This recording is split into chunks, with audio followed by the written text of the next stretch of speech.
Hello, and welcome to another episode of Leth Talk. Today our guest is none other than the Don himself, Hunter of King of Trade.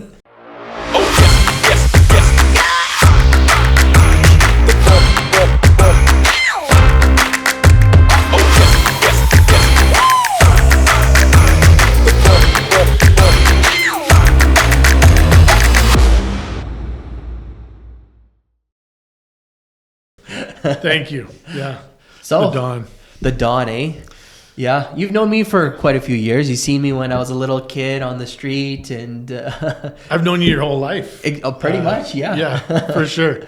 Yeah. So, yeah, it's pretty interesting. I was thinking actually the other day, like when where King of Trade was, where kind of where Miro Bistro is. Yes. It started off there, and then moved to where Cash Canada was.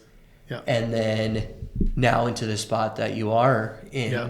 And it's pretty crazy to see the growth, and I'm happy for all your success and everything that you've done there, and the vibrancy and what you've done for the community, not just like outside community, but the downtown community. So it's pretty nice to see. And you also give back to various events and donate your time to the boards and give your input. So it's pretty nice. Appreciate that. You're very kind.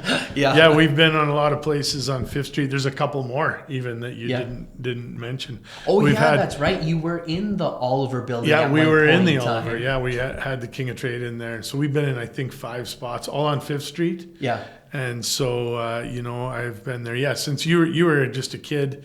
Your parents, wonderful people. Oh, thank you. Dealt with them for many years. They're just great. And so, yeah, known you your whole life. And you're great, too. I hope so. I try to be, right? Like, do to others like how you want to be done to yourself, right? Essentially, right? So for sure. That's the biggest thing and the kind of biggest takeaway.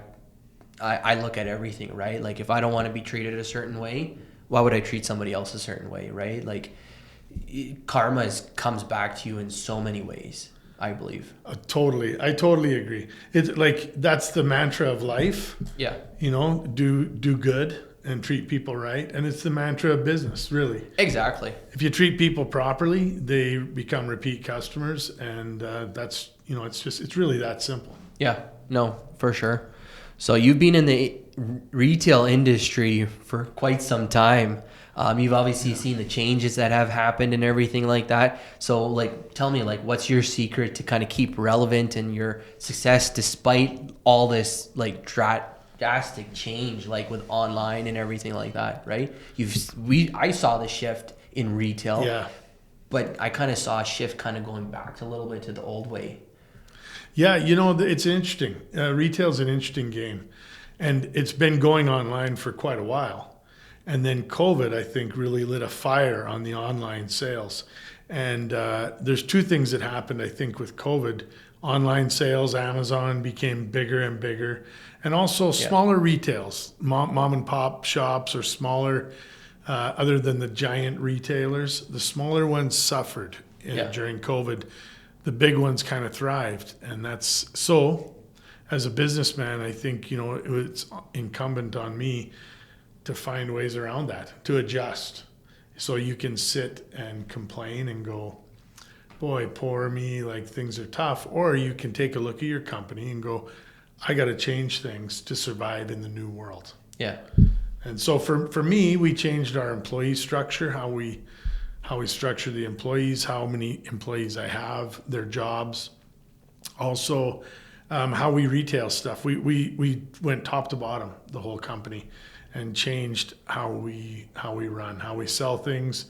We sell a lot of things online now on eBay and Amazon as well. Nice, I didn't know that. Yeah. We don't have an eBay store. We probably should. We just keep listing eBay things and use that to expand sales. Yeah. And there's a number of people we sell to that are pretty regular customers. So where's the farthest you've probably shipped to? Russia, I think. Wow. Yeah. That's pretty cool. It's very cool. I don't actually like shipping to Europe. It can be difficult. Okay. because sometimes the shipments get lost, and Oh, there's certain countries that the tariffs and everything like that. yeah, like they almost have to bribe the mailman. The shipping and everything will cost you more than the product. So what you're saying is we need to start kind of bribing Canada Post now. Right? I guess so. This big postal strike. So Yeah. we need to be bribing them. So you got deep enough pockets, Hunter. Let's go. Yeah, let's do it. Yeah, maybe that's how we have to do it. But I think we're pretty lucky that shipping is pretty easy in Canada. Yeah. And one of the tough things is being in Canada. The U.S. is obviously a huge market for selling video games and things like that. So that the border itself becomes a bit of a burden. Mm-hmm. And in America, everything's overnight. Yeah. And Americans are so used to that. They expect if they order it at 4 p.m, it's supposed to be on their front door at 10 a.m. And that's really tough when we have to get it across the border. And that just kind of like goes down to like our mentality, I think, as in North America. Like we want everything instant. We want instant gratification. Oh, like we have a headache, we're not drinking enough water. We don't want to say that, but we can take a pill to kind of help with our headache, right? Or whatever it may be. We want everything is done instantly. Like we want instant information with Google and online and the internet. It's interesting that great things take time, right? So when you're shipping things, and then when you're shipping things across the world, it does take some time. Yeah, for sure. I completely agree with your analysis there. I call that, there used to be an ad campaign by Burger King, and they called it like your way, right away. Oh. And that, I think, is the mentality of our society. Yeah. I want it my way, right away. Yeah. And so it does make it a little bit tough to retail online out of Canada. But on the other hand, if you have rare items or video games that are really hard to find in great condition and so forth, people will wait. Yeah. And they'll pay. Because it's the what they want. collectors that are there, right? And Yeah. it's not something like that's mass produced, right? So you can't just go and pick it up off a shelf and wherever you are, any Walmart or any kind of like big box store, right? So No, for sure. You're catering towards more of a niche kind of clientele. Yeah, for sure. And the other thing on that is, like, I'm selling online video games, movies, a lot of DVDs and Blu-rays, even VHS, which is amazing. Oh. If our kind of audience knows what a VHS is, it's that little kind of big disc that you put in, and how we used to watch videos. And we sell amazing amounts of them. It's they got to be the right titles. Yeah. But I don't really sell anything that's a need. Yeah. Like nobody needs to have a VHS copy of Risky Business. No, you need it to remember it. They There don't you go. need it. It's a want. It's a want. And when someone wants something, they will wait. Yeah. And they'll pay if they want. So are you kind of like more catering towards, I guess, like things that you can't, are kind of, I don't want to say like collectors, but like that aren't kind of being able to be bought off your big box stores then? Yeah. Okay. For sure. Like older retro stuff, Nintendo systems, Atari systems, Okay. anything like that. Even Super Nintendo Yeah. and all of them really are And then I've seen like signed jerseys and things like that in there Yes. too as well. So Yeah. like how do you acquire all this merchandise? well, there's suppliers that I deal with that. So Okay. different suppliers you can buy those jerseys off of. Usually I like to buy the jerseys. There's card shows and different shows where athletes go and movie stars and they sign autographs.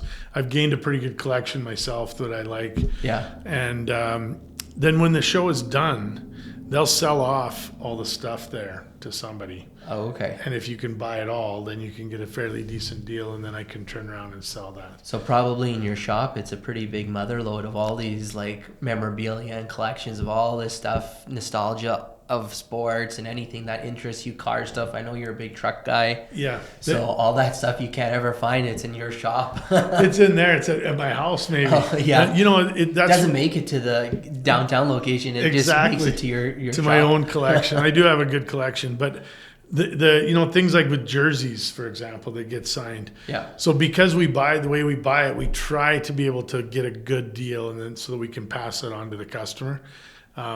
But because of that, it's kind of boom or bust. Like we'll have like 40 jerseys Yeah. or 3.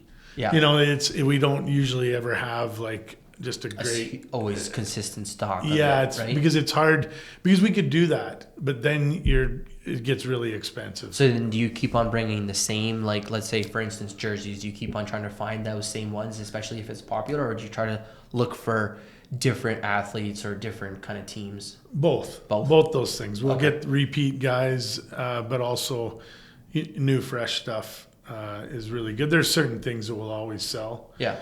And the other thing that's kind of cool, sometimes they're not being made anymore. Like when someone like Johnny Gaudreau, hockey player, passed away this summer. Yeah. His autograph obviously went through the roof because you can't get them. Yeah, that's the thing, right?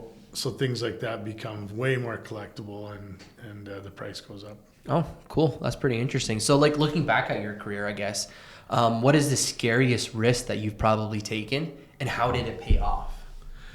I'll tell you, I started working for my father-in-law.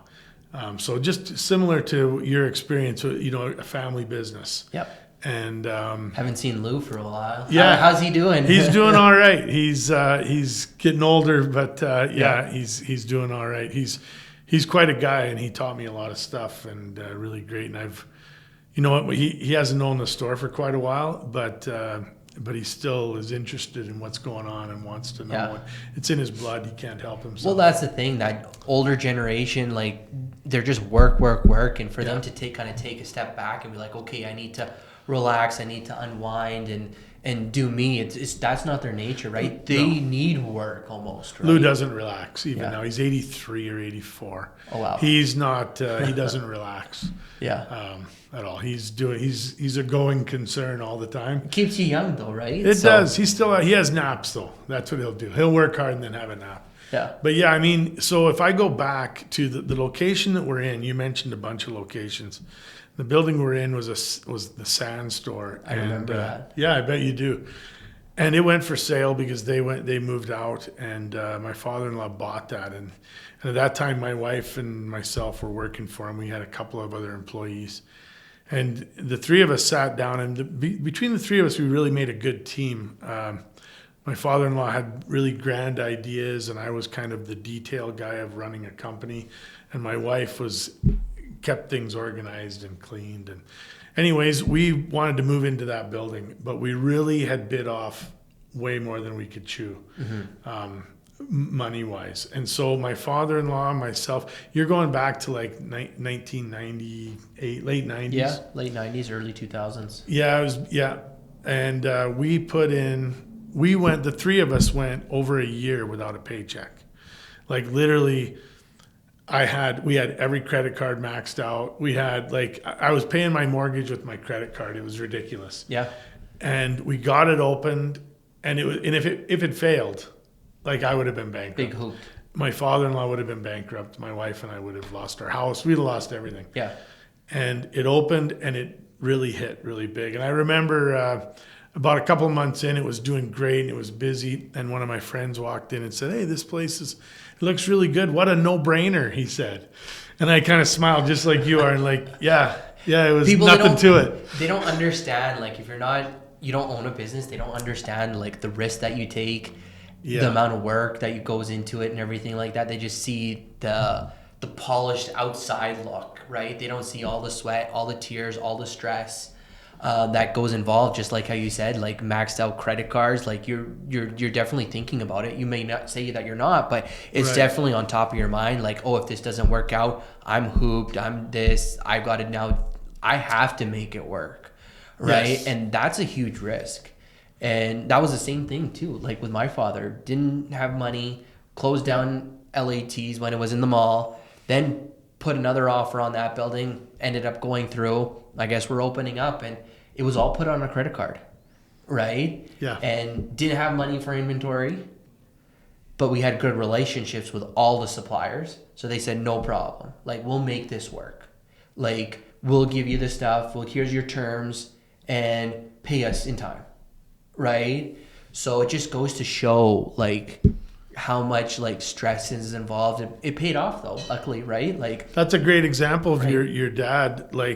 He built those relationships by being nice and good to people and paying and dealing with suppliers. Like, suppliers can be fickle as well. Oh, but I've found as long as you communicate with them, if you're behind paying them or something, you communicate, hey, I'm sending you this much. Oh. They're really good to work with. Most people are. They want to work with you, and Yeah. when they say, okay, this person's making an effort, sometimes you do have to initiate it. So just don't feel shy about it, right? Because every business person in the world, anybody you talk to, those multi-billionaires, the millionaires, they've all been broke at some point in time, and then they kind of attach themselves and say, okay, we're going to do this. This is how we're going to do it. And when you're honest and upfront, just like how we were talking about before, if you're a good person, good things happen back to you.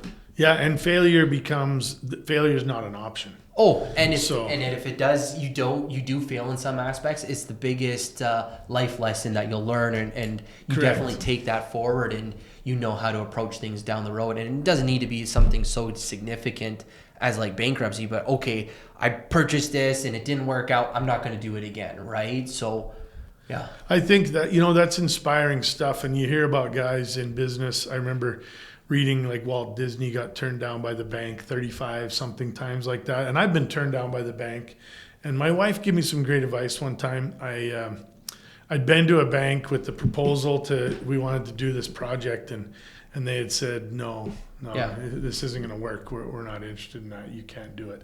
And I went home and I was kind of depressed, and I said to my wife, she said, how'd it go? I said, well, they told me, no, I can't do it. And she said to me, Hunter, just remember, what they said to you, what they mean to say is they can't do it. You can still do it. You could do it. They just can't do it. It's not possible for them. Yeah. And so it changed my whole outlook. I was like, you know what? You're right. I can do it. And that project we ended up doing. And so that was actually the Oliver Building, which was impossible at the beginning. Yeah. And then it turned out to be quite a nice thing, right? Yeah, it's a great thing. And the building is a vibrant place now because of that. It's really kind of rejuvenated like downtown and the whole street, right? Because for so many years, it was just there. It was just this big blob, and it was just taking up space, and there was nothing for it, right? So now it's attracting people. People work there. There's all those customers, new businesses and it cafes. Helps everybody. It helps the whole city, really. It'll be nice to see kind of when they start doing the rest of Fifth Street up, and that old Lethbridge hotel. That's now going to be a project for 2025. Yes. Right. So, and then next will be hopefully the Catholics Charity Building. Yeah, that would be. I spoke with Kendall Hachkowski this morning with Samas, and that project there at the Lethbridge Hotel, I'm really excited about it. I think that will change that whole neighborhood. Yeah. Because he wants a vibrant young people buying condos there, and it'll be really cool. And then the rest of that street, like the future is bright, actually. Oh. But it just goes to show, like, what you put in is what you're going to get out, right? You can't just be sitting in a corner and expecting people to do things for you. You got to go out there and hustle. Like, I don't know if you're into social media, but, like, from time to time when I try to go onto, like, Instagram, and you hear all these, like, entrepreneurs, and they're talking to you, like, no, you got to go and hustle. You got to do this. Have we been broke? Yes. I was sleeping in my car. You hear all these stories. They were broke, sleeping in their car. Even if you listen to the story of those little cameras, GoPro. Yeah. He was like bankrupt almost, right? And then he came up with this device, and now look how successful it is. Yeah, huge. Right? Any action camera, everybody knows what a GoPro is. So it just goes to show you, like, you never kind of stop. You're one idea away from your next big idea. Yes. Right? So it's pretty interesting. I agree. I think it's, that's one of the things that I've learned is that you just have to keep going. Perseverance. Never take no for an answer. No. And if you do hear no, just keep going. That's the thing, right? Like that's perseverance and just keep on going. Often I find people are just too afraid of rejection.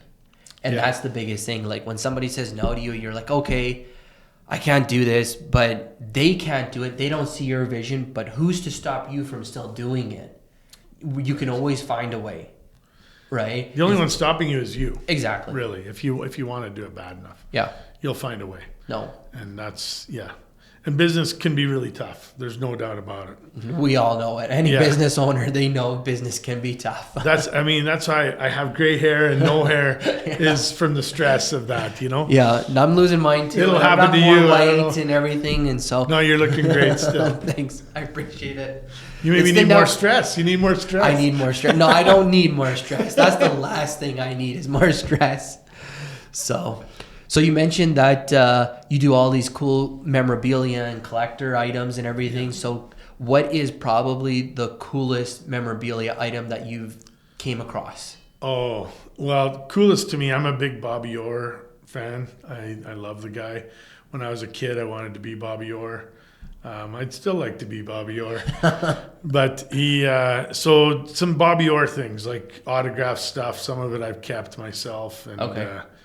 yeah, just, the famous picture of him flying through the air when he scored the one goal. Yeah. And I've got that autographed, and it's pretty cool. Okay. That is a cool thing too. That's your coolest Yeah, and I'm thing a because big- it has a personal touch for you, right? It does. It means something to me. Also, I'm a 49er fan, so I've got a Joe Montana and Steve Young and Jerry Rice autographed football. Those are what I like for me. Yeah. But as far as coming in the store, we've had all kinds of Hall of Fame athletes, their jerseys and stuff. Yeah. Have you ever shipped to any kind of athlete or celebrity or anything like that? No, I wish I could say I have, but no, I haven't. Maybe they're buying under an alias on eBay. Who knows, It right? You could never be. know, right? You don't could know. You could have sold something to Elon Musk or whatever, right? And you would have never known. You know what? That could have happened. I'm going to say it's a possibility. It's a possibility. Anything's Yeah. a possibility, Yeah, right? you never So, know. I don't know that I've sold it to Elon Musk, but I could have. Yeah. It's possible. It's possible. Anything's possible. Yeah, I should have So- charged him more money, maybe. Well, that's the thing, right? Yeah. That's why he doesn't put his full name out there, right? So- Exactly. Yeah. So I guess kind of going back in time, what is one piece of advice that you would give to your younger self? Oh, great question. Pretty hard to pick one, really. But if I would go back, let's go back to when I was a young guy. I mean, I'm still a young guy. You're still a young right guy, world. right? You're only as young as you feel. That's right? true. You feel pretty young. Yeah, I had a good friend, Jim Penny. He passed away a few years ago. He's 96. Yeah. Big businessman in Lethbridge, owned the Penny Building, Yep. Taco Times. And I was having lunch with him one time, and he asked me how old I was. And I said, at that time, I was like 51. And he's like, oh, you're just getting started. Yeah. So it is all a way to look at it. So good for him. So I'm young. Yeah. But probably the number one thing I would be is just believe in yourself. Okay. Believe in yourself. Don't doubt yourself. Because what happens is you get these ideas, and you get like, I'm going to do this, and then you get the second feeling of you can't do that. Yeah. That's going to fail. Ignore that second feeling and Okay. just have faith in yourself and keep going. Persevere. And then also back to what we were talking about earlier, be good to people. Like good customer service is a business plan.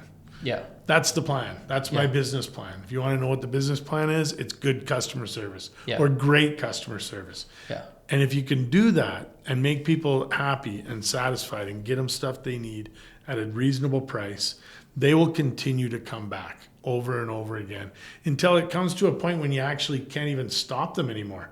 If you wanted to stop it, you almost can't.